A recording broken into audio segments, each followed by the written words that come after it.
Hello, in this video I will show you how to change search engine into custom one on HMD Pulse Plus.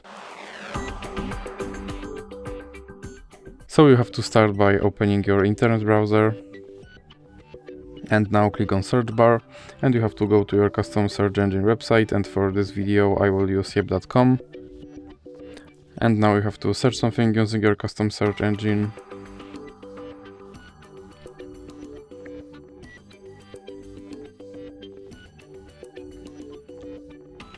Now click here and then go to settings, click on search engine, and in recently visited you should have now yep.com option, so you can select that and then you can click back.